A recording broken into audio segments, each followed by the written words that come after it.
mute is off. And we're gonna go in 3, 2, 1, and...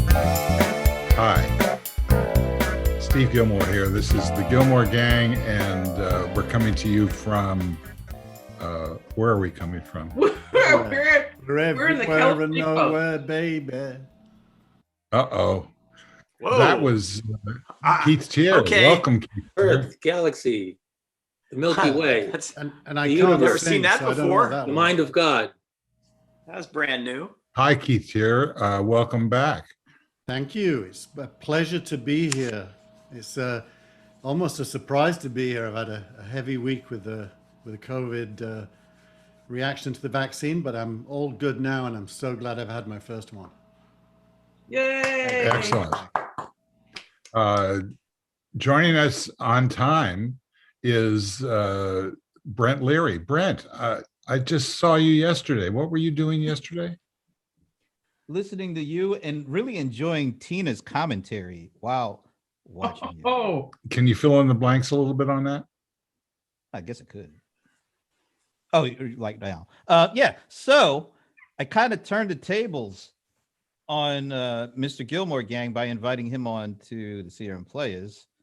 And we had a unique discussion. Nobody's talking about any of the things that we talked about yesterday because we talked about Clubhouse. And yeah. Yeah, nobody. Well, it was Brian Solis, Paul Greenberg, who wrote a huge post about the 6,000 words. Yep. Yes, and Ginger Conlon, is that her last name? Ginger Conlon, who just caught us all off guard yesterday by announcing her resigning her player in residency because she's taking a new position as helping to beef up thought leadership at Genesis. So she announced that on the show. It's like breaking news. I almost wanted to put breaking news up like MSNBC and CNN does. But Yeah. CNN puts it up when they open an envelope. breaking envelope news. They come back from a commercial and it says breaking news, and the breaking news is that they're going to go to a commercial. Yeah. 5 minutes of commercials. It's the first words out of Wolf Blitzer's mouth on every coming in from every break. Speaking of breaking news, that's Frank Radice in London. Welcome, Frank. Hey, hi, Steve. Hello, gang. How are you? Good to see you. Yeah, Brent, you had superstars on your show. I saw that. Yeah, Tina was doing a great commentary, and that's she was like really the big star, the off-screen star. oh. It was really cool because this is a Teare and Players first to have one spouse on air and the other spouse just lobbing really shots at the panelists. It was Yeah, great. we've never seen that before. No. Not I on was just our going to show. say, I was just going to say, no, Tina doesn't do that. Yeah, but see, it was the written word Tina. It wasn't the voice of Tina. really It was was. the written word of Tina. Ooh. And she actually got some zingers in where Brian Solis and Paul Greenberg had to like, wait a minute, I gotta address what Tina just wrote. Right, but they had to be nice about it. Of course. Yes. Yes. And let it be written. So it be written. So let's see. Michael, what's your last name? My name Markman. is Markman. Markman. Yes. And what is Is that what the it says survey? underneath? Is that what it says? I can't read the lower third from here. Oh, he's so good at this now. He knows how to play the post-production lower third like a maestro. Yeah. You know what else he knows how to play? Stone Scrabble. Oh, you've seen that. Oh, did we see it? Yes, Within- we did. I actually have the clip if anybody else wants to see it, because I found, Oh, yeah. especially the last 2 minutes of it, it was it was. I don't want to have to. I want to share that with the know group. about Would that. you, Brent, share that I'll with the put group? the link when- in the Yeah. chat here, so Excellent. everybody else can enjoy that as well. Excellent. Also joining us from Massachusetts is Denis Pombriant. Welcome, Denis. Hey, Steve. Hi, everybody. Nice to be here. Happy Friday, by the way. It is a good thing. I love Yeah. Fridays.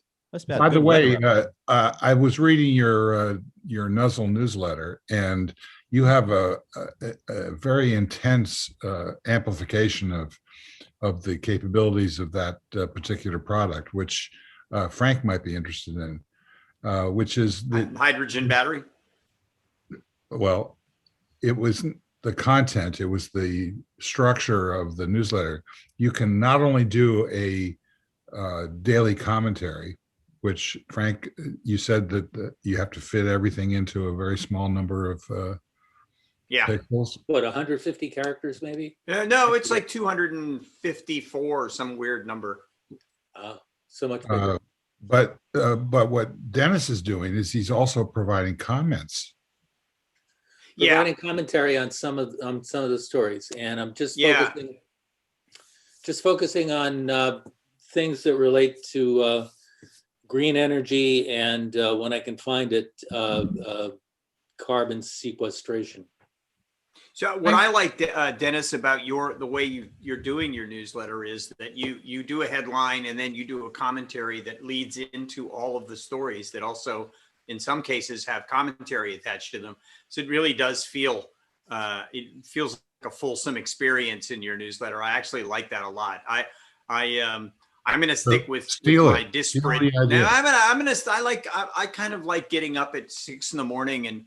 and finding the interesting stories that I didn't find from the day before and putting them together in a melange of stories, as it were. But I may steal the adding the comments That's in front all of each story, because that's pretty cool. I've seen that, but I haven't done that yet. So I'm going to start doing that, I think. So Michael I Markman, anticipated a question Thank I you. was going to ask, which was, what's your schedule for managing your newsletter? I have a Nuzzle newsletter that I started years ago and have neglected because it just seems to it just seems I have to get up too early to tend to it. So There's an Denis, easy what's way your to do it. schedule? So there's an easy way to do it, and I appreciate the feedback. I'm in a way just taking the path of least resistance. I have multiple Google alerts that hit my mailbox every day, and all I do is cull through those for the things that are most interesting, and I put them in the Nuzzle newsletter. Yeah, you can post to your newsletter from any story. I don't know how to do that yet. I mean, I've only been doing it a couple of weeks, but perhaps. And so it takes maybe 10 minutes. There's a great little thing in the methodology of Nuzzle that allows you to put a Nuzzle button on your phone, for example. So since I use my phone all the time, I have my notifications come in. I open up a notification and I can actually share it to my Nuzzle newsletter before it's published by just sharing it to that button, which means that when I get up at 6 a.m, I can now see, usually it's 15 or 16 stories that I've shared over to it, but you can only use 10 of them anyway. So then I have an opportunity after that to go and find the best 10, but adding the commentary I had gotten to the habit of writing a commentary the night before to at least one story that I thought was going to be the lead the next day, but it invariably changes. So it means I'm just going to have to wake up about 5 o'clock to start writing the commentaries. I enjoy your commentaries. In They're my well case, done. it took Thank me you. a long time to figure out to write an editorial. I did at first. I just used to send out the articles, but now I do an editorial and a video. And I would watch Frank and Denis. I would watch a video of you talking about the day's news, like 10-minute, what's actually interesting and why. I would highly recommend it. 5 a.m, though, honestly. I look like that character in, the doctor from the Back to the Future movies. Oh, Erwin Corey. Okay, I kind of look like Erwin Corey. You mean compared to how beautiful you Christopher, are later in the day? Exactly. Christopher, what's his name? Professor, yeah. Professor Erwin Corey, the world's foremost authority. Christopher Lloyd. Yes. Lloyd. Thank you. Christopher Jim. Lloyd, that's Lloyd. it. Yeah, Christopher Who's Lloyd. the other guy? Reverend Jim. River I saw him- Jim. I Yeah. saw him on stage once. He was really good. Who? Christopher Lloyd. Christopher Ah. Lloyd. Yeah. What was he on stage doing? I think it was in Cambridge. It was a Larry Gelbart play that never went anywhere called Mastergate. Hmm. It was based on Watergate. Great title. Yeah, I'm telling you, you got to listen to that one. Right, Yeah. exactly. Mastergate. That's what she said. That. Okay. Yeah. Fine. Thank you. Enough improv here. Jeez. Let's And stick to the finish your script. spinach. Okay, so Yeah, Keith, it's that's a great idea of Keith, can you raise your level have just video? a little bit? To have video and to be able to write something. You can't really do that with this. I guess you're using what platform are you using to do your newsletter with? I'm using Review now just because Right. it integrates Twitter, Feedly, which is my RSS feeds, and I can, Steve taught me how to put a little thing in my Chrome that lets me add any link as well. And it all comes up in a sidebar, and you just drag and drop the ones you want in the page. It works very well. Right. That's I pretty think you're similar talking to about the extension, nuzzle the button. Chrome extension that you can add. Yeah, it's great. I'm finding, although I don't publish anything, I'm finding Review to be terrific. It's got this drag and drop ability, which I never use, but I have the option of using it. And it spurs me on to write. Well, the other thing about it, Steve, is the analytics are very granular. Like I know that last newsletter, exactly who opened it and how many times. And, you know, I can feel good about publishing every one. When I look at that list, I think, whoa, they're reading it, you know, not to name any names, but the analytics are really good.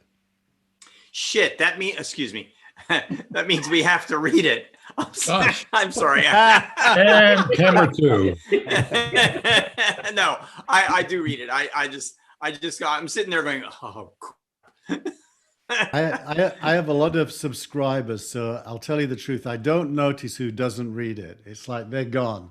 But Steve, I really do like what you wrote, what you've been writing with the shows as you've been releasing. I liked what you wrote this week, and as you noticed, I've been adding the Gillmor Gang to my newsletter early in the morning. As soon as I see it, I drop it in there. It's replaced although I still put it in my other social media. I think it's a good thing to have as one of the important parts of the newsletter every day. Or every week. And I like that it came out exactly a week ago too. That's last week's show this week today. Is that Yeah, what you happened? you were the 28th. The show was the 28th, I think, and so today that was exactly a week ago today. So what's interesting is, where does this all end up? Like, I'm tempted to do a clubhouse every week about my newsletter. Although I'm scared no one will show up, and that would be really bad. Well, I think that's a good idea. I mean, especially if you do the clubhouse, at either later that day or the next day after the newsletter's been published. I also then got an advertise invite. in the news. Brian Solis sent me an invite to Fireside yesterday, so I'm now in Fireside, which is Mark Cuban's live podcasting thing. Keep things in perspective. It's not that I don't take running seriously. I do. That's a Fireside, very like Clubhouse. At it. Oh, so is that the new Twitter? No. It's not Clubhouse? It's called Spaces. That's It's Spaces. Yeah. So I'm not in Spaces. I haven't seen it yet. So Fireside is made by. It's a startup with Mark Cuban either funding it or even being the lead. Is it in beta now, or is it It's in- actually out there? It's in very early beta. They're adding new Right. features like every 10 minutes. I thought it was Cool. interesting that Who is? a couple of things Fireside. that. I thought it was interesting that there was an announcement today that WhatsApp was adding to video to its video Desktop. calling to its desktop. Yeah. And that later they were going to add multiple videos, so it would end up being an awful lot like what it is we're doing right now. Sounds like they're a little Facebook bit Messenger behind already does that. Yeah. So I think WhatsApp is a little bit behind the curve on that, but I think that a lot of people who use WhatsApp are going to be interested in that functionality. Yeah. So we're going through a period of splintering and expansion, and then we're going to have consolidation next year or the year after. Yeah, I think you're also going to see that in the streaming world too. I think that it's exactly the same dynamic is happening in streaming as is happening in those communications apps. So have you guys? You're talking about large video platforms like Yeah. Paramount Plus and HBO Max, etc. Yeah, the head of the guy that used to run Hulu that now runs Warner Brothers, Jason Kilar, did an interview where he predicted that in the next couple of years or next maybe 5 years, the streaming world was going to come down to 6 players who will have a global platform, 5 or 6. So there's way more than that out there right now. Well, it seems And a long time ago on the gang talking about this and just wondering how many subscriptions a typical viewer could sustain. Where do you max out and stop adding new streaming platforms to your credit card? Well, one of the articles in the gang Telegram channel this week, t.me/Gillmor Gang, was saying only Netflix is sticky. The subscriber rates for all the others, with Apple being the worst, are very down and to the right. And Paramount Plus launched yesterday. And what I'm finding is I subscribe to them all, usually for one thing. Like Paramount Plus, I watch Picard and I watch Star Trek, the new Star Trek Discovery. Or HBO Max, there's a bunch of stuff I watch. If you graded them by how many shows you watch, Disney Plus is the weakest for me. Hulu's pretty weak. I agree. Yeah. Netflix, HBO Max are pretty strong. Paramount Plus is going to get me because it's got the Champions League live soccer. In the US. Soccer, what is that? That's football for you non-Brits. Thank you. I think it's very interesting that Amazon is making a play. Was it Amazon's who's making the play for American football right now? One of the streamers is Amazon making a huge play for American football, which I find interesting because it's just gonna blow them wide open. They're gonna be one of the 6, although they have the worst user experience, I think. But I'm Keith. I'm exactly in the same boat you're in. I've got so many of them where I'm only watching one show. Yeah. Well, I mean, Amazon's in a unique position in that they don't sell their subscription to the stream separately. If you're in Amazon Prime, you get it. So it's what would you call it? A gift with purchase. A gift with purchase. Yeah. Brent, you have a show watching Amazon. So what's your take on? Is Amazon a serious player in this? Yeah, they have 200 million Prime subscribers in the US alone. And they add these little, well, first it was just shipping. And as important as shipping is, now that we're all, at least most of us, still at home sheltering in place, we need stuff to watch. And so they're able to tack on the Amazon Prime Video. They got Amazon Music. And they have the ability to promote their video streams when you go to buy stuff on the Amazon shopping site. So yeah, they got an ad platform. They've got hooks in it that no other player has, because they just get you. And they They have got good ways content. to monetize it. Yeah, They also have good content. yeah. We we finished Goliath last night, the latest. I just watched Coming to America too. It was available at midnight this morning. How was it? I liked it. I mean, let's face it, it's 32 years after the first one. So the expectations are kind of crazy for it. I enjoyed it because it was a lot of reminiscing, and a lot of the regular, the original cast was there. It's hard to believe it. Yeah, James Earl Jones is still there.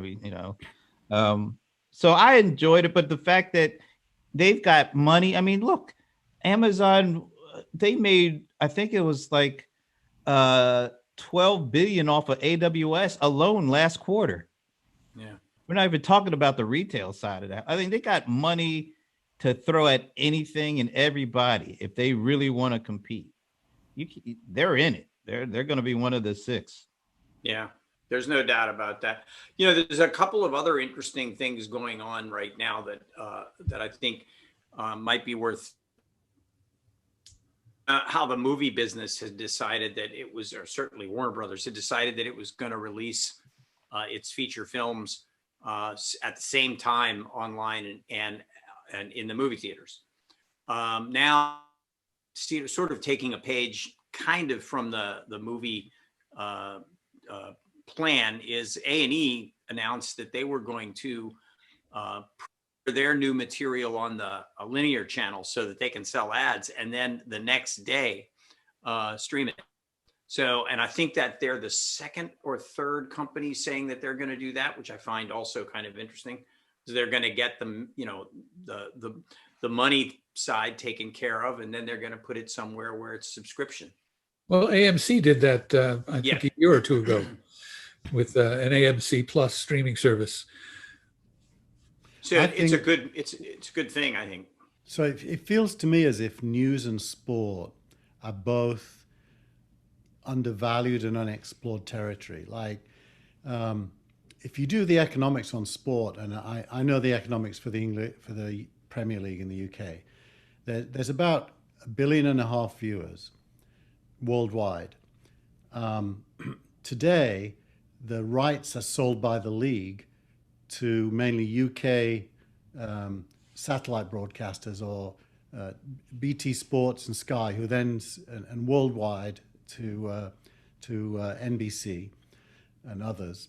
And the total gross revenue is something like $2 to $3 billion a season. But with 1.5 billion viewers, the revenue per season could be 50 times that. And so Amazon's right. Amazon's right to go after sport. If they just charged $1 a game, they would be grossing more money than the leagues gross by many, many multiples. So sport is doesn't know how to sell itself. It lets the advertisers make all the money, not the sport. And that can change very quickly now with streaming. And I think Paramount Plus you're right about Paramount Plus. They're going to be right there in the middle of that game because they're making a huge bet on sports. Yeah. Now the other thing is news. Why hasn't anybody put CNN, CNBC, ABC, NBC News all into a bundle? I tried to watch Stanley Tucci's CNN show, and the CNN app on my Apple TV doesn't authenticate if your TV provider is an over-the-top provider. Like CNN, Hulu Live, none of those are legitimate for CNN. They only work with satellite or cable broadcast subscriptions. So CNN is locked into the old world. Somebody should unlock it and make it available. Now I can watch it on YouTube TV linear, but if I want to watch back shows or the back catalog, I end up getting 20. I got this thing 20 ads before the show starts. Speaking of watching the back catalog, Dennis, I saw Brian Williams last night at the end of his show. He likes to scare people as he departs, just to remind them to tune in next week or day, had some clips of our former president, and I could barely stand about 5 seconds of it, and it was about 30 seconds of it. So I muted it and went over to Clubhouse. So what I'm asking you, Denis, is you've talked about this a couple of times and we've never gotten around to it. How do you change the programming on these news networks in order to make them worthwhile as a bundle?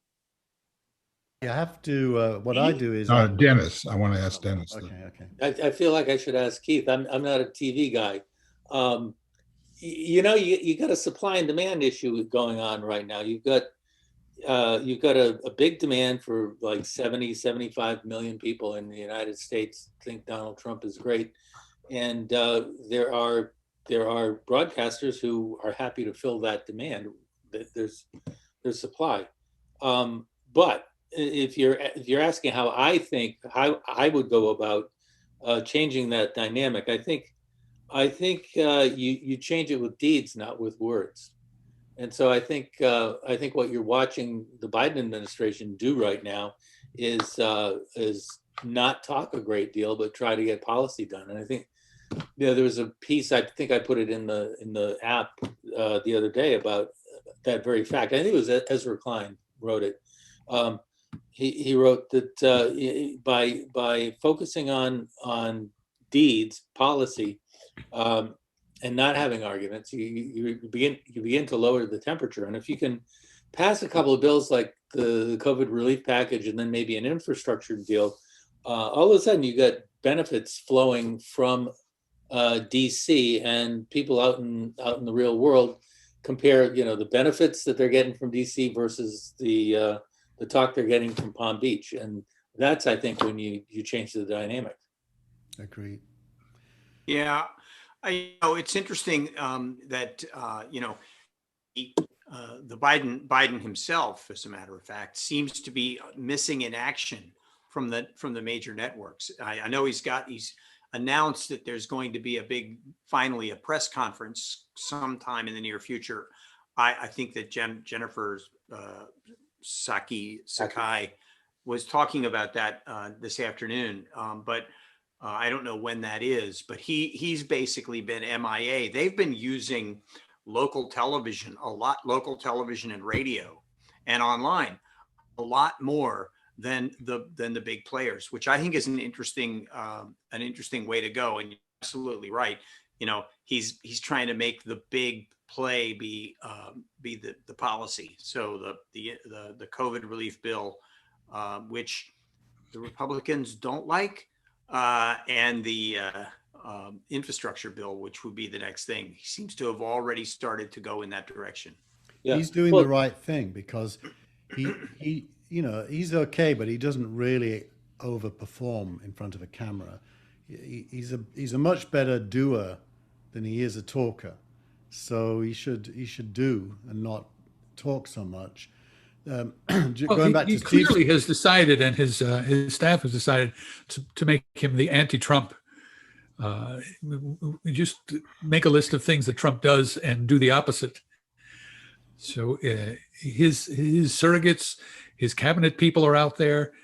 His supporters in Congress are out there, and Jen Psaki is out there. I think once in a while. He's not the one who's holding the airtime. I think it's a massive rope-a-dope campaign.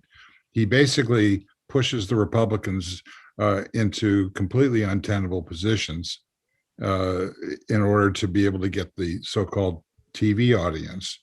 And I think the TV audience is tuning out and waiting to see whether the check is in the mail or not. Well, you maybe the last 2 months, MSNBC has been the rated cable news show, and in some hours, the top-rated cable channel of all.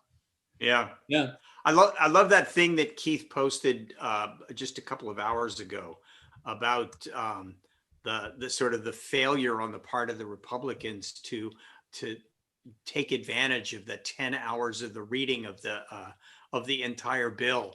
And then one senator comes out at the end of it, all the Republicans are not in the room, and says, okay, we're going to cut this down to a 3-hour debate, and he wins because there's nobody in there to go against him. Basically coming back to square. I Well, thought that elections was matter. That Elections was matter. Ron Johnson trying to do a filibuster on the cheap, in standing up. Instead of standing up in his depends and talking, he gets some Senate staff people to read the bill. All right, so I've been trying to avoid this for months, but the filibuster, is something happening here? I think it is. It's a slow, Maybe. it's I a mean, slow. we still have 2 votes on the Democratic side that are saying, no, we're going to keep the filibuster. And Yeah. that's Senator Sinema and Senator Manchin. So the question is, how do you get along?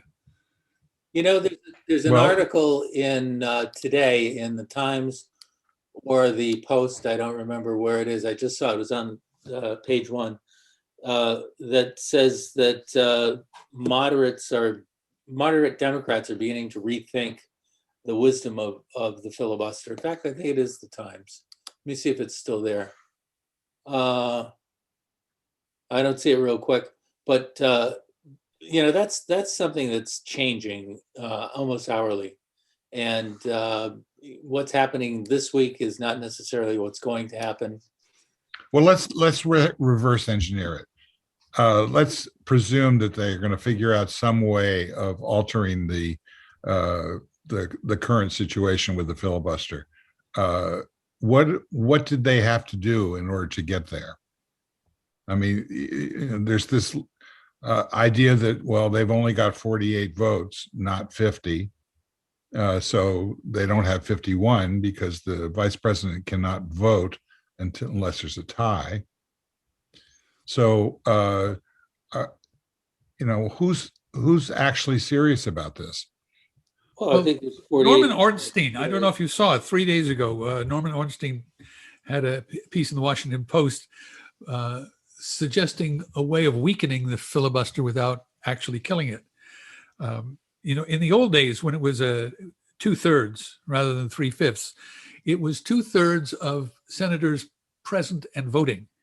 And when they reduced it to 3/5 to 60 votes, they changed it to 60 votes of the entire Senate. What Norm Ornstein suggests is bring it down 3/5 of those present and voting, and then the kind of thing that just happened last night can happen more often, because the only way the Republicans can keep the debate going is if they stay in the chamber. If they leave the chamber, then the Democrats can have a cloture vote with 48, with 40, depending on how many people are present and voting. So that's one possibility for weakening the filibuster without actually killing it. Possible that Manchin and Sinema might go along with that. So we've watched last night. We watched the CNN series on Lincoln. Did anybody see that? No. Did not. Well, it's you know, it's probably just my ignorance, but I had no idea how Lincoln became president. And you know, there was a series of debates with Stephen Douglas that were extremely important, and you know, Lincoln's sense of humor, et cetera, et cetera. But the thing that really struck home, I thought, was the Democratic convention, or the Republican convention, where he was nominated. Basically, the South splintered into 3 factions, none of which could get a majority, and Lincoln sort of came up in the middle, held a remarkably familiar percentage of the vote, 39%, and basically got nominated, and then succeeded in you know, tearing apart the country over, you know, secession and all of the elements that came into play, and became one of our most significant presidents. So this is you know, a lawyer from Illinois who had I'd say, a nuanced approach to the issues of slavery, but he figured out how to be able to speak to various constituents in a way that wasn't necessarily flashy, but was politically effective. And so I think I'm drawing an analogy there to what Biden potentially is doing here, in terms of bringing the ecosystem to a point where just by standing in place, he has enough strength to be able to get some things done. That's what, if anybody can follow that, please send me a letter so I can understand it. But the bottom line here is I think that the filibuster is going to come into sharp focus very quickly, which I didn't think 2 days ago. Well, I think it has to, based on HR 1 and HR 4, the For the People Act and the Voting Rights Act, because those will not pass a cloture vote. So the only way they're going to pass in the Senate is if something is done about the filibuster. And there's a huge pressure on it, because if the Democrats don't do something about all of the state moves to restrict voting rights and restrict mail ballots, the Democrats will not be able to hold the House or the Senate. So it's a matter of well, what makes you think that isn't going to happen? I think it won't happen because I think there's a conflict of interest on the filibuster, because everyone sitting in there imagines themselves being in the minority. And the recent experience of being in the minority by the Democrats means at least some of them are not going to want to get rid of an instrument that they were able to use themselves. So I think there's a kind of a conflict of interest, mutual self-destruction kind of view. And that I suspect will lead to no majority in favor of getting rid of it. The problem is that even if the Democrats sustain the filibuster, if the Republicans getting narrow majority, they can kill it. So, there's no wall there. It's just an air wall. Yeah, well, except the wall is themselves. What my point is, some of them won't want to kill it because they're going to imagine being in the minority at some point in the future. I understand that, but when they are the minority, they don't have the filibuster, because if the Republicans want to kill it, the Republicans can kill it. So it's not as though there's any permanence to the filibuster. The Senate gets to set their rules every session. Don't forget but that then Harry you have to Reid- explain why no one's ever killed it. That's Harry Reid did. You Well, forget okay, Harry so Reid- there might be an example, but it's not normal. when Harry Reid, well, first of all, the filibuster only came into popular use around 1917, basically as a thing that the Southern senators could use to block civil rights legislation. In I think about 2012, when Harry Reid was leading the Democratic majority in the Senate, the Republicans were giving a lot of pushback on Obama's judges nominations and requiring a cloture vote on every one. So Reid pulled the nuclear option and removed the filibuster as a requirement, or as a tool that could be used to oppose a judicial nomination below the Supreme Court level. That's right. And then McConnell killed it another notch for cabinet appointments.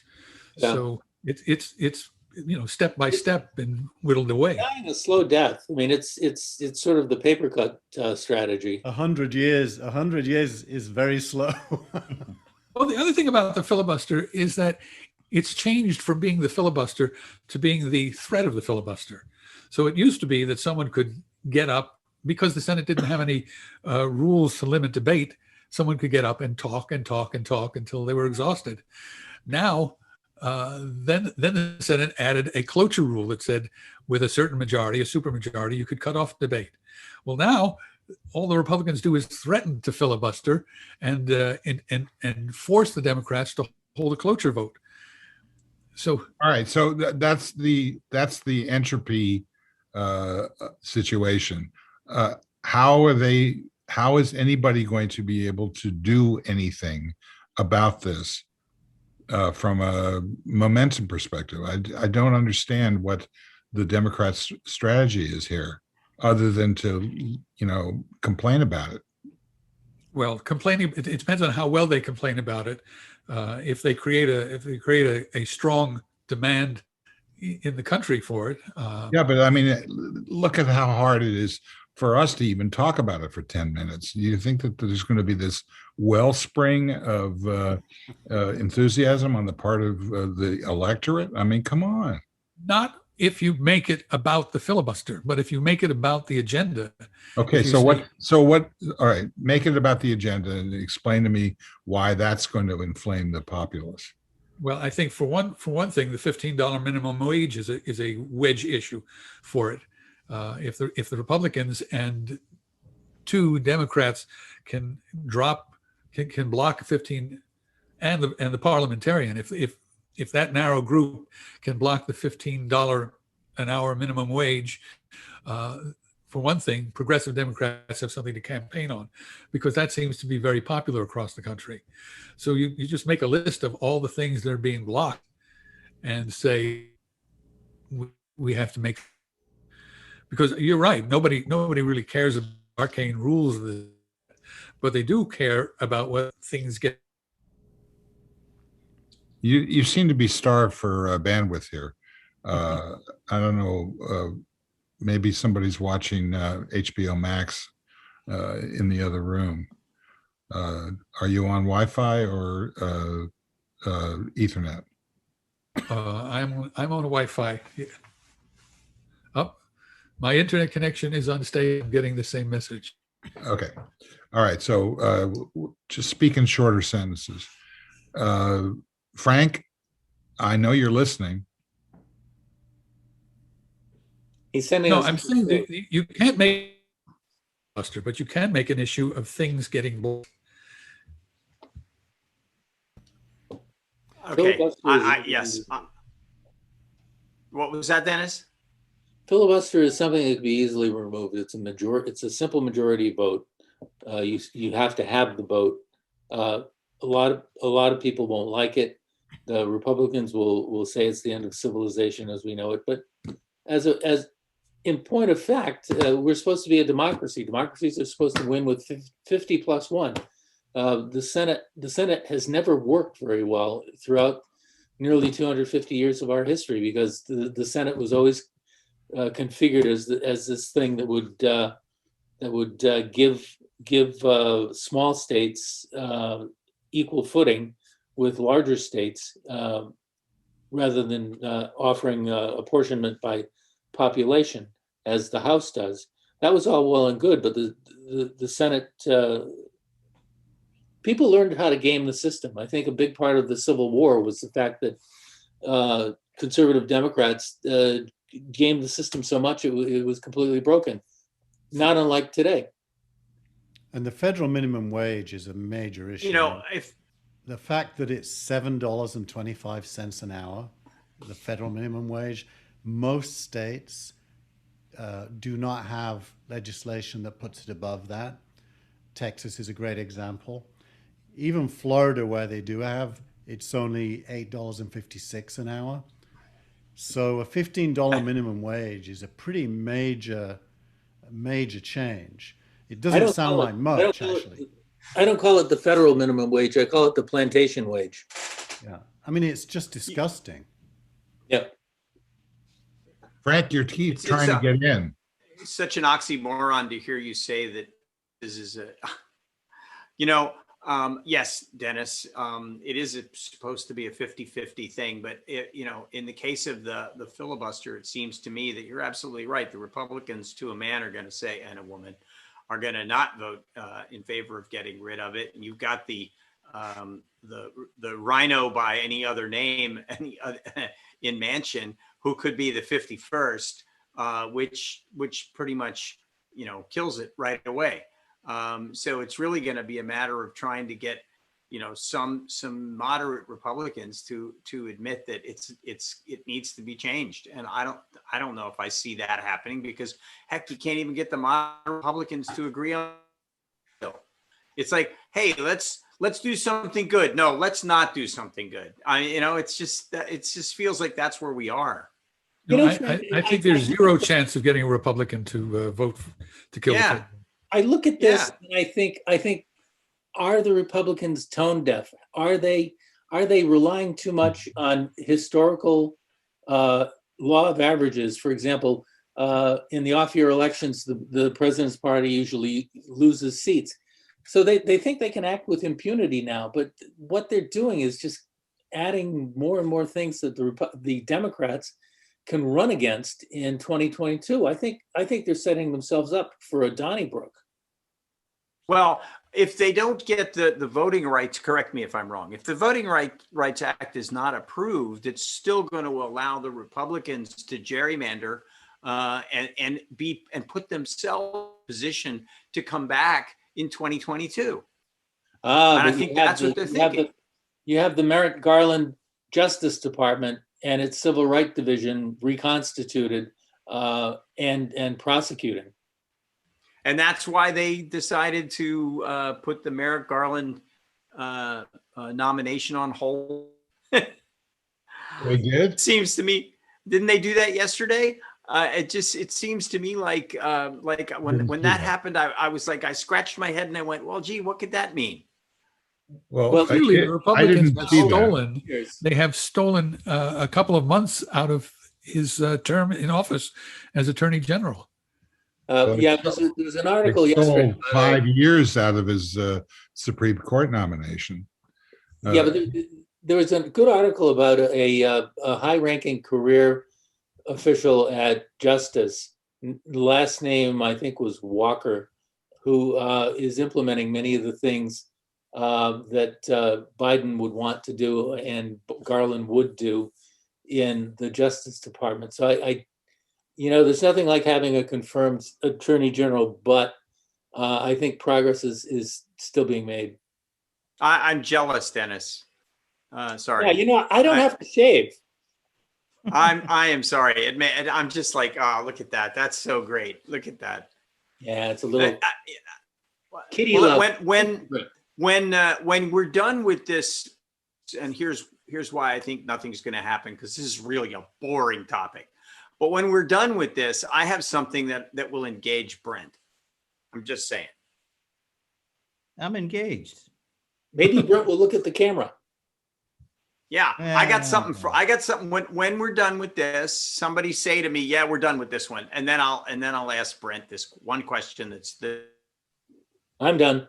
Because I don't know what to say about this. Are we good? Are we good with the filibuster, Steve? Are we good with the filibuster, or do we want to hear more about this? Of course not. We've right. given absolutely no value whatsoever. No, I To think the it would be conversation. symbolic if we just talk about it for the rest of the show, filibuster the show. Wow. Okay. Nice. just Oh, show you that. asked me. Just show that clip with Jimmy Hey, Stewart. Frank, you know how this is your mic on? Just say what you want to say. I mean, there's So, nobody hey, stopping you. Dennis, Brent, why in the world would Jack Dorsey want to invest in that Tidal. Jay-Z music thing? Like, what's that all about? I talk to me about that. Are you I like think that's reading crazy. my mind, Frank? You must be See- reading my mind or seeing my screen, because I was literally reading this article on The Verge. I think it's The Verge, it's one of those. And the title of it is it's Recode, and the title of the article is "Why Did Jack Dorsey Buy Jay-Z's Failed Music Service?" I've got the answer to that in my newsletter this week. Oh, well, you want to give us a little taste? Little teaser. It's Yeah. it'll open up NFT? a new Is that what I'm topic, hearing? but Dorsey is a big advocate for cryptocurrencies, and the music industry, it suffers from the fact that the value created is not monetized. So, for example, if I share a song with you guys, I don't get any credit for that. And if you share it with your friends, you don't get any credit for that.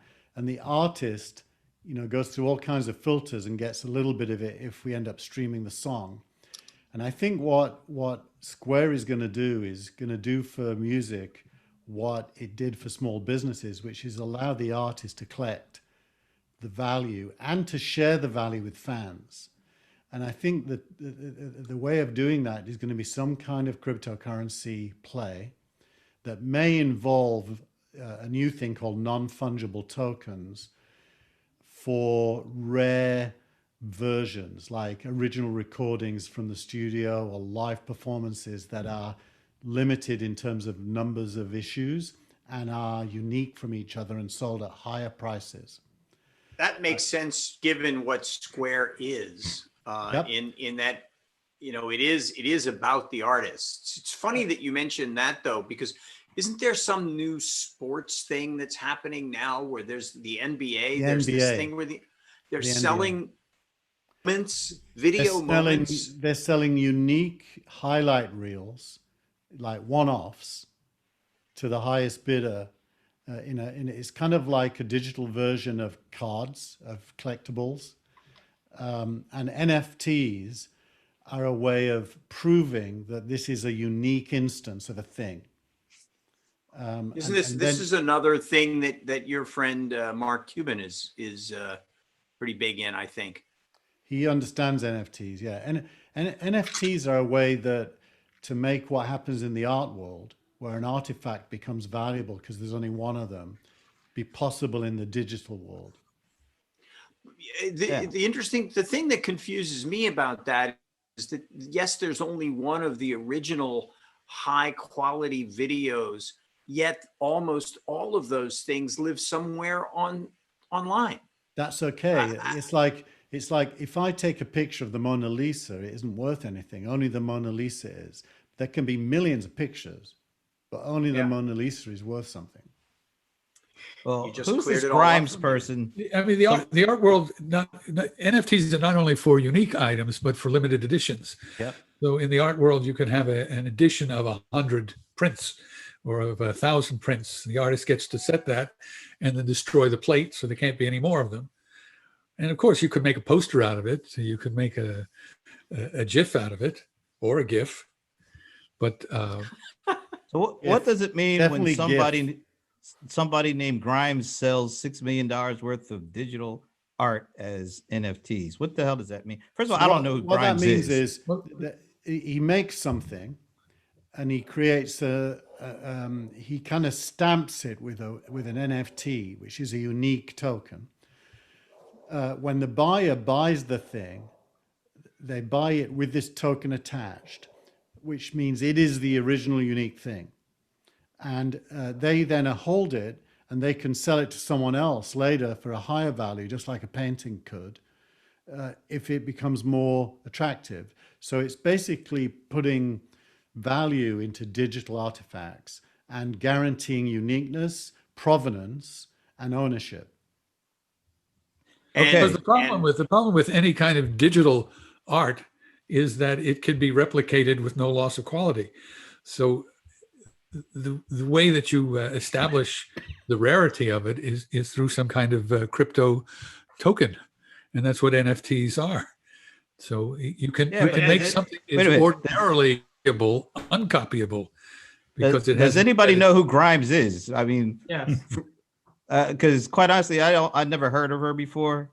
I don't know what she sings or whatever. I'm just the fact that somebody. I mean, it looks like she's a pretty young woman. Our producer says that she's the mother of Elon Musk's baby. Oh, so there we go. And All the right. musician. That's why she's able to sell $6 million worth of whatever it is, because she's connected to him. I was just curious as to how did some no name get to be able to do that, but I think we just. She's a musician. Is this a new way of doing DRM? No, it's different than DRM. DRM protects millions of the same thing from being got for free, whereas this protects one of a thing from being mixed up with copies. This is amazing stuff. I mean, somebody named Beeple sold $3.5 million worth of this. Yep. Somebody named Nyan Cat made around 600. I mean, this is pretty amazing because I don't know any of these people, but Somebody apparently sold enough people know them to treasure this. This This is stuff. the It's this is amazing. So called somebody sold one basketball moment for over $225,000. I saw. this that. is digital Warhol is what this is. Warhol took the soup can, the Campbell soup can, and he turned it into $1 million piece of art. And what you're saying here is that the concept of the blockchain, which is provable, provenance, as you call it, Mhm. is up for grabs at this point. Yeah. I think we all ought to look in our Fascinating. yards and our basements and our garages and find something you can sell because this can't last. Yeah, but they said that about Warhol too. And boy, How many was he Warhols wrong. are there though? I mean, This for every will Warhol, last. there's I got a- some there's- Peter. I got some. This will last. I got some Peter Max art right back here that Peter Max did for me. No, I guess what I'm saying is, Right I think there. And I'll there's sell those. always going to be the few, relatively speaking, the few people that are able to capitalize tremendously off of these things. But then the average Joe is going to think, "Oh, I'm going to cash in on this," and fall flat on their face. Well, That's that true. gets to the whole realm of the art world, where how is value established, merit established, very complex, and it involves validation through critics, through galleries, through collectors. It's not a simple thing that you can take anything and put a token on it, an NFT on it, and make it valuable. The same dynamics that make any art valuable are still at play here. Has to do with the celebrity, the brand of the artist, and the endorsements by the art world. It's So- not unlike any other economy. Those are You're the right, things, you're right. Michael, It is that I business. think, Michael, those are the things that, I mean, my first thought about this whole idea was that it's like a big bubble and it's just going to explode when people start overpricing these things. But that could have happened in the art world and Absolutely, hasn't. and it did. I mean, Happens all the time. Well, yeah, but I mean, it happens all the time, but then it comes back again. It doesn't happen permanently and blow it up.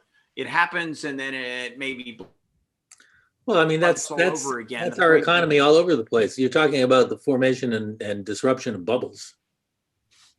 yeah. And I'm still waiting for the tulip mania to come back around. I was just Yeah, thinking about good tulip stuff. bubbles and South Seas lands and all kinds of stuff like that. Tulips. I've put a link in the chat to a great 1961 movie called The Rebel, which was a British comedian, Tony Hancock, seeing that modern art was becoming popular, decided to pretend he was one and did all these like totally shitty paintings and tried to get rich. It's a very funny movie. Is that a link to the movie itself, I hope? Because I'm going to watch that tonight. It's a link to a Wikipedia story, so you can probably find it from there. Yeah. It's Good. hilarious. It gonna might look be for on that. Amazon. Do you have an Amazon Prime membership? You might already have it there. I have everything. And what I don't have, I get from Keith. but to Brent's point, Brent, the reason I get after I've said this sentence, you're going to agree with me. I think 100 years from now, will the most valuable art be physical or digital? I'm going to say it's going to be physical again. I agree. I do. Probably. I don't think so. I think there's going to be a crossover moment. Doesn't Yeah, but Bill when Gates that have moment's done, when that moment is done, and everybody establishes the reality of what you're talking about, Keith, at that moment, a Monet will be more. Or Mona Because Lisa. remember, 100 years from now, you'll definitely be able to see full 3D solid digital art. It's not going to be 2D flat, boring animations. It's going to change. But there's It's still one of only the going to things be we'll one always Mona Yeah, Lisa. but remember about we're not anything talking that- about the quality of the art. We're talking about the veracity of the model, and at the let's take as what's the court term for okay, we'll Stipulate. accept that. Hmm. Yeah, I'll stipulate to your idea about what NFT and crypto's involvement in this digital art thing is. But at that moment, it's still, if the richest of the richest are still going to want to own the Let's masterpiece. put it Even like if they this don't for me. show it. A But little that- more, yeah, but to that's put a little what- finer point on it. Art, I think there's something else to keep in art mind, is and that is something anything that sparks. Hang on a second. Finish your thought, Dennis, and then Michael. Art is something that sparks a human reaction. It's something that reaches into you and resonates with you. You could do that with a piece of stone that you've chopped up. You could do it with a canvas. You could do it with a wood panel. You could do it with electrons at some point. I think the key question for us 100 years from now, those of us who are lucky enough to still be alive, is going to be how does that affect us as human beings? I think that's got to be the standard. And I'm going to say 100 years from now, there will still only be one Mona Lisa. It will still only be created by Leonardo da Vinci. And I don't know who's going to create digital art, but I'm guessing they're not going to be as well known or well thought of in the art world as Leonardo da Vinci or Mona Lisa. You know what? There's Actually, another- I'm not there's sure. another I'm not dimension to sure this. of that. No, I'm not wait, sure wait. of that. I know. Hang on. I said Dennis, and then Michael. Michael. There is another dimension to this. Anything that becomes an investment property has value that's not intrinsic to it, but is based on the expectation that it will be worth more tomorrow. If you buy shares of a company, you're not buying what the company is currently valued at. You're buying the hope that somebody tomorrow or next year or 10 years from now will want to pay more than you paid for it. And, That is and the that's greater part of anything future. that becomes an investment instrument, whether it's real estate or art or shares or anything else. Some things have intrinsic value. Some things depreciate. Other things appreciate, and you're always making a bet if you're buying something as an investment product. And the second point is Leonardo da Vinci only became Leonardo da Vinci afterwards. When he started, he was a nobody. He was working for the Catholic Church on a charity mission. So, artists aren't born. The end result doesn't exist at the beginning. So some of these people who are nobodies are going to end up being somebodies. Yeah, I that's totally exactly agree the with point. that. Also, But I think you have to say this about the Mona Lisa. It has no value because there's no market for the Mona Lisa. It's held by France in the Louvre. It's not for sale. It has no value. How much? yeah, how but much what if they would put it the on Louvre sale? I mean, acquire the that could be Mona Lisa? easily. What if they put it on sale? You don't think somebody's going to say, well, Well, if they put it, but I'm saying that it's not on sale. I mean, I suppose someday someone might want to, if the Louvre is strapped for cash, they might want to sell a few pieces to make some money. But I can't foresee the circumstance in which the Mona Lisa goes on the market. You know, So the that- way, that's- the way that means that, Hey, I It's- got it's Da Vinci priceless. over here. Who wants to buy a Da Vinci? you have to realize the way that Remember, he just painted that thing. He was just like a painter. That's Da what he was. Vinci He was- notebook. Everything's written backwards. You have to read it through a mirror. Oh, but through a mirror. What, for God's sake? I've Da Vinci got to was tell you a making about the story. same amount. Da Vinci was making about the same amount of money as the British government had asked the people at the NAs. At what? You ran out of The- bandwidth again. I can't hear what you finish the thought again, British please. government. Go ahead, Keith. Explain it. No, I didn't hear you blanked at the end. The British government paid, and then we didn't hear what they paid. Okay, so they've offered the NHS 1%, a 1% raise, 1%, Yeah. which they then turned down. I I'm was just saying, going to tell us. my point was that was that Da Vinci was probably making what the British government offered as a raise to the people who are saving lives. He got paid. He got paid commissions by the Catholic Church and small ones. He was like that. It was benefactors. That's how artists lived in those days, through benefactors. Right. So I was going to tell you a story about France. So back in 1994, I opened the first cyber cafe in France in the Pompidou Center above the ticket office, and I can't remember if it was that year or the year after, but the government changed to the Socialist Party from the Gaullists. And the whole committee of the Pompidou Center changed, because even at that level in France, it's a political appointee that runs the art stuff. So the idea that the Mona Lisa might be sold is not impossible. I agree with Michael. I'd say it doesn't have a price. I think it does have a value, but it doesn't have a price. That means it's priceless. It's priceless, but it does have a value. Not valueless. No, I think not at Keith, all. right. Well, I think the original argument that Keith made about that there's going to be some sort of digital artist that's going to be worth more than the Mona Lisa, I don't think that you've proven that point. But you can't prove it. You can't prove it. It's Of course you can. You don't need to have the Mona Lisa on the market in order to establish its price. Its price is more than most anything else. And there's a list of those objects in the universe that people understand and they aspire to, and so on. So the only point I was making about the supremacy, if you will, of physical objects is that it all comes down to ego. And if you're correct about this digital moment, it's still going to be less valuable than the actual objects that exist in history. no. Well, It's just going to push the price up So you've for challenged. everything. I accept the challenge. The challenge is the best answer is this: NFTs. You know, an interesting part. No, let me what you just answer. Let me said. give the point, and then you come next, Dennis. That NFTs will allow ego, because the NFT will say that thing in your living room projected upwards from your table as a 3D piece of art is the only living version. That's what it will do.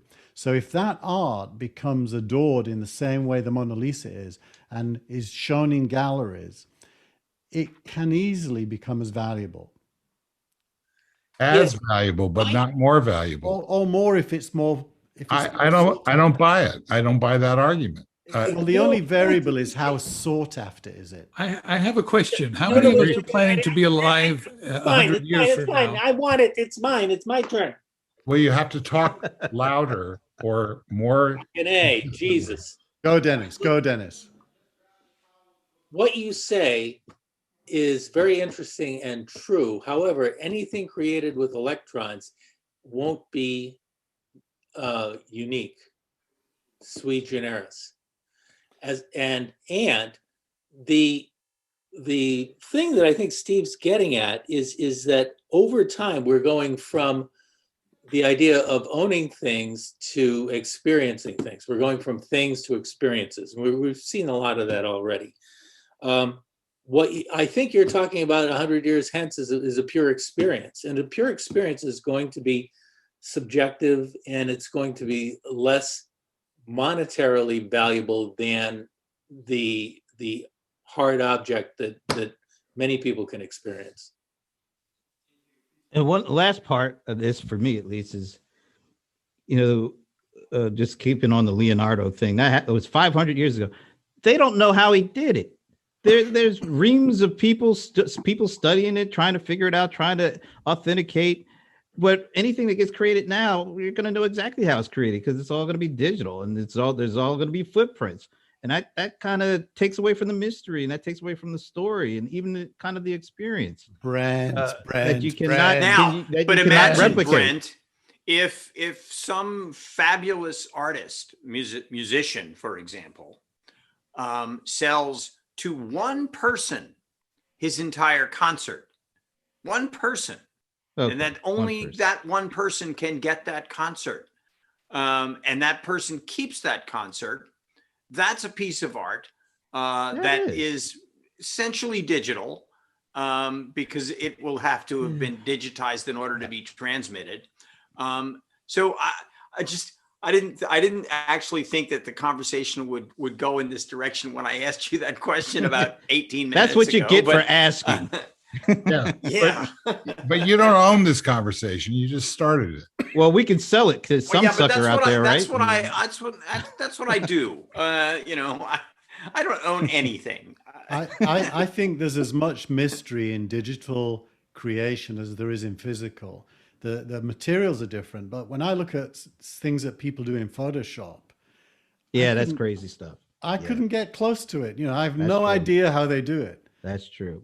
But I have even more of a lack of awareness or understanding for how some dude 500, 600 years ago created something, a work of art that they're even still trying to study today and can't figure out exactly how he did it. Or the pyramids.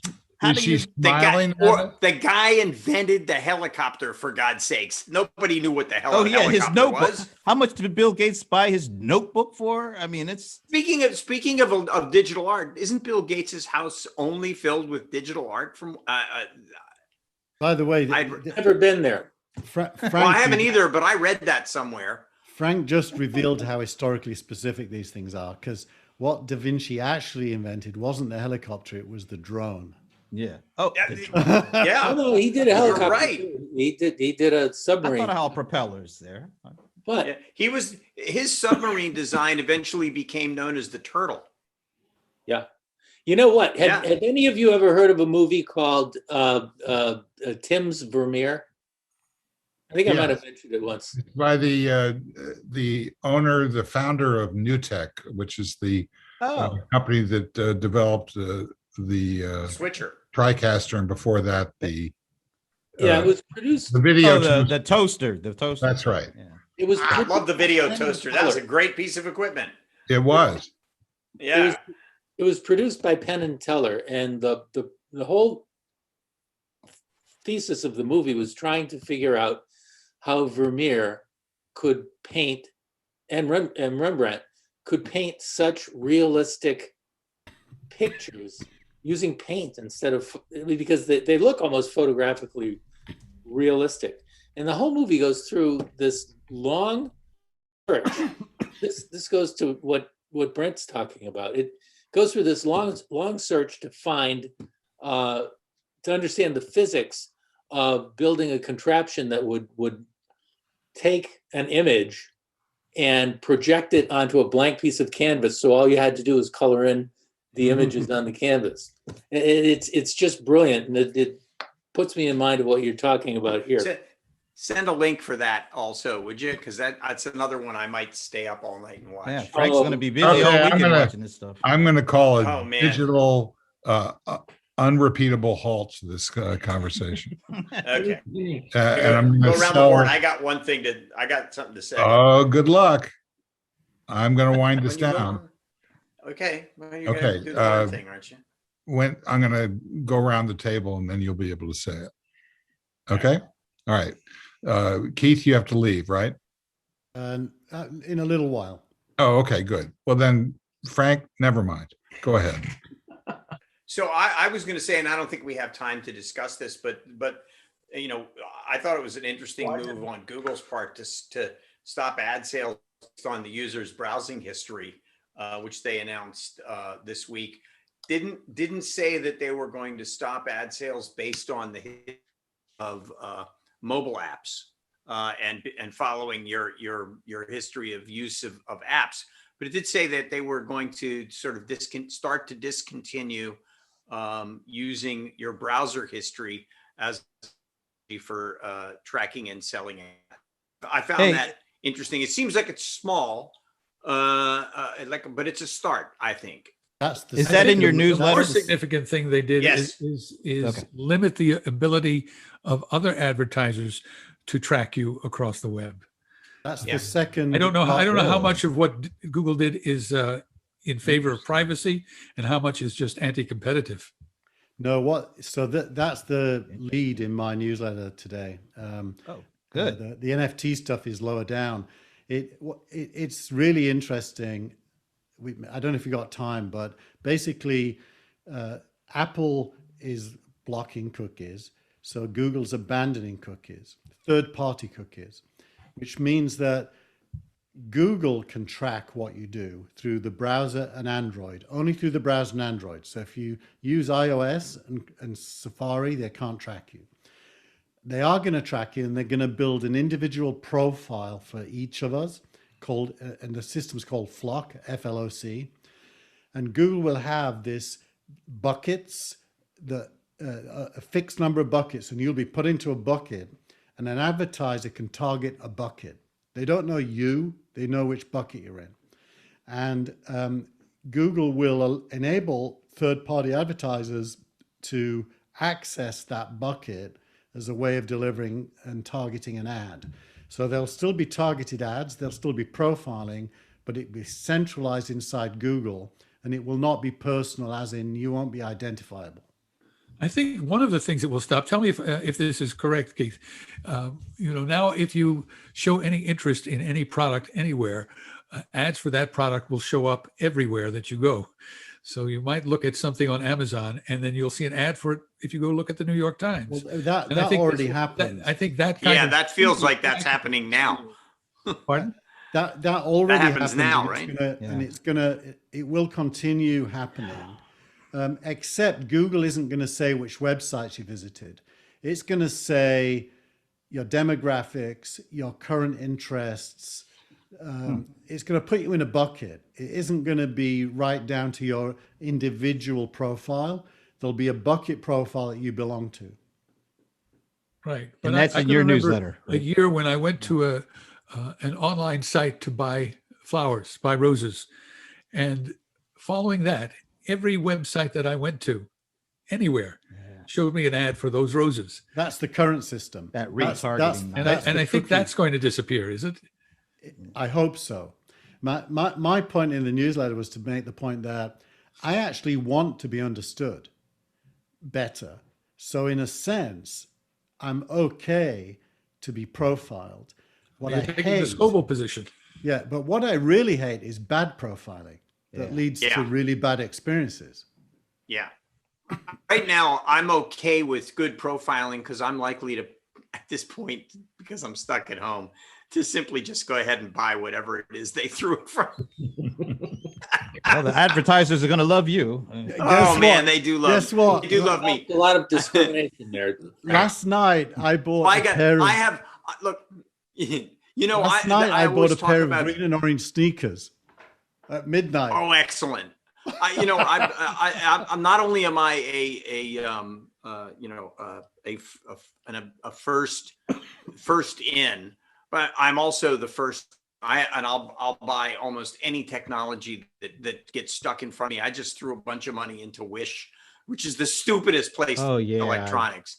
I hate But I that. did it anyway because I go through this thing and I go, oh my God, look at that. It's only $9. And and then I buy like 5 of them and wait for about months until I get it. And then it breaks about 20 minutes later, but I'll still buy it.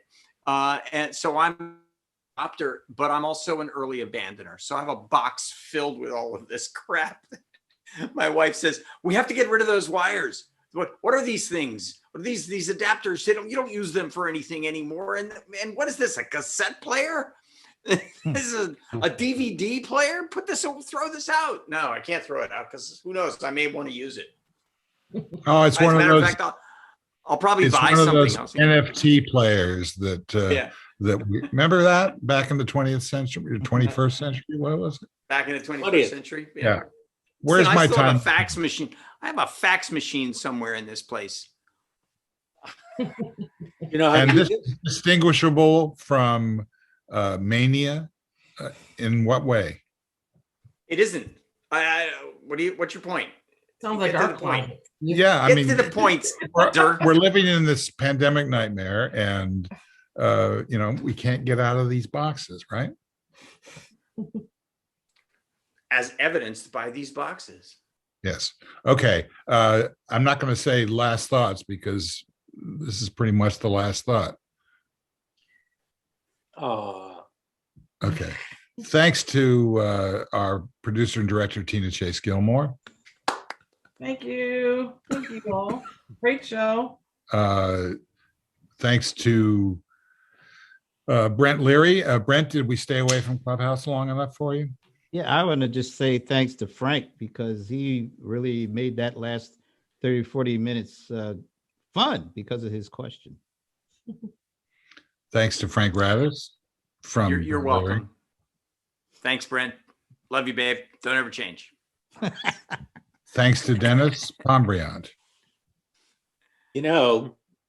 Thank you. I'm not going to say it. Thank you. Good to see you all. What were you going to say? Something. If it was about cats, I'll listen. It's not about cats.